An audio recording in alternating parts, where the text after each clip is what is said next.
Good morning dear students. सबसे पहले मैं अपने आप को इंट्रोड्यूस करूं। Myself doctor Punardatt Meena, assistant professor, department of zoology, government college Thanagazi, Alwar. प्यारे विद्यार्थियों, बीएससी में मुख्यतः पाठ्यक्रम अनुसार 3 पेपर हैं।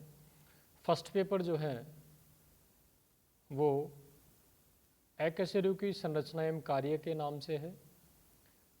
दूसरा जो प्राणी शास्त्र का पेपर है की एवं थर्ड और लास्ट जो पेपर है उसके 3 मुख्य पार्ट हैं। प्रतिरक्षा विज्ञान, इम्यूनोलॉजी, माइक्रोबायोलॉजी, सूक्ष्मजीव विज्ञान,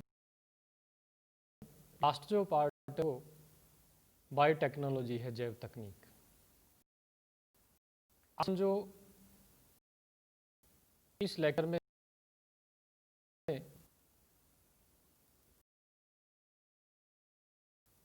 वो महत्वपूर्ण टॉपिक है जिस पे हैं डिस्कस करेंगे। उसका फर्स्ट चैप्टर डिस्कस करेंगे में से इस चैप्टर नियमन। सर्वप्रथम रेगुलेशन है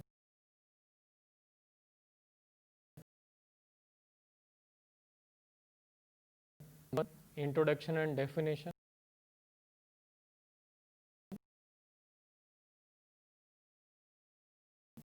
इनकी क्या क्रियाविधि है। तीसरा जो महत्वपूर्ण टॉपिक है वो ऑस्मो रेगुलेशन का नियंत्रण, control of osmo regulation. Last और अंतिम महत्वपूर्ण मेम्ब्रेन परमेबिलिटी, पारगम्यता। तो हम लोग आज एक एक करके इनको चलेंगे। आज वाले इस लेक्चर में हम डिस्कस करेंगे मुख्य जो 3 शुरुआत के जो बिंदु हैं, introduction, definition, mechanism and control. हम लोग सभी जानते हैं, पिछली क्लासेज में आप लोग पढ़े हुए हैं, फर्स्ट ईयर में चाहे आपने स्कूल लेवल पे पढ़ा है कि प्रकृति में समस्त प्राणियों के लिए वाटर एसेंशियल है। जीवद्रव्य का एक प्रमुख घटक है। कोशिका विज्ञान हमने पढ़ी है, उसमें हम लोग जानते हैं कि प्रोटोप्लाज्म इतना महत्वपूर्ण रोल होता है जल का। तो जल का कोशिकाओं के जीवद्रव्य में 65 से 90% प्रतिशत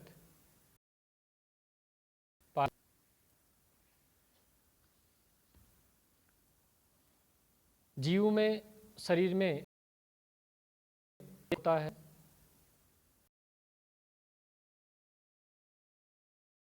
वो और कोशिकीय के उपापचय क्रियाएं होती हैं, उनके द्वारा भी वाटर बनता है, जो अपनी मेटाबॉलिक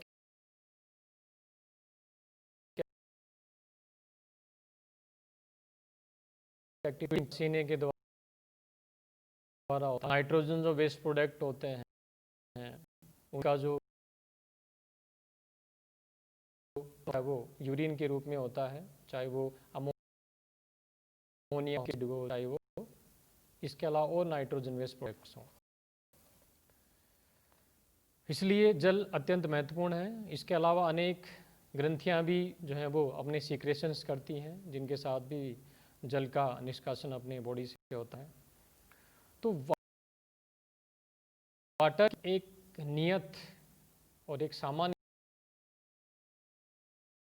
स्थिति पर ये हो पाएगा जब प्रवेश करने वाले जल की और बॉडी से निष्कासित होने वाले जल की मात्रा मात्रा समान रूप से बनी रहे, इसी को जल संतुलन कहते हैं। इस चैप्टर में और भी कई आप ऐसी शब्दावली देखेंगे जो आपने पहले पूर्व क्लासेज में पढ़ी। सक्रिय परिवर्तन अभिगमन, तो परासरण के बारे में परासरण की डेफिनेशन आप जरूर।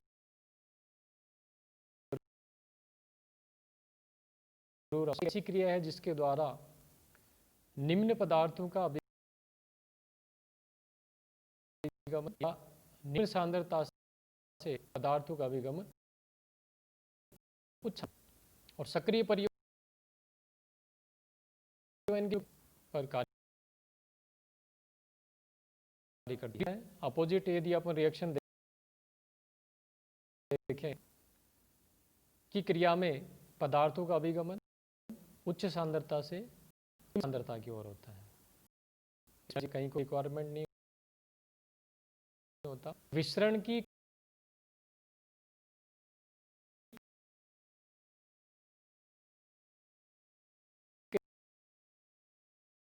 क्रिया विसरण के सिद्धांत पर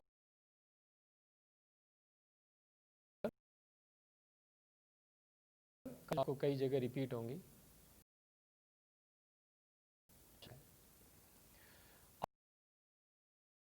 अब हम नियमन की, जल की बात की हमने। जल ऐसे खाद्य पदार्थों या पेय मैटर करते हैं, अत्यंत आवश्यक है। तो एक कंबाइंड की परासरण नियमन वह क्रिया है जिसके द्वारा सजीव अपने शरीर के अंदर निश्चित मात्रा बनाए रखते हैं और अपने आंतरिक दैहिक तरल में एक स्थिर परासरणीय दाब तथा लवणों की सांद्रता का। सर्वप्रथम परासरण नियमन का जो शब्द उपयोग किया वो होबर नामक वैज्ञानिक थे 1902 में। उन्होंने परासरण नियमन वर्ड का आगे जाकर के बताया कि प्रकृति में मुख्यतया 3 प्रकार के माध्यम, जलीय माध्यम उपस्थित में जीव पाए जाते हैं। नंबर 1 समपरासारी, अल्पपरासारी, अतिपरासारी, आइसोटोनिक, हाइपोटोनिक व हाइपोटोनिक। तो आइसोटोनिक कौन से समपरासारी की बात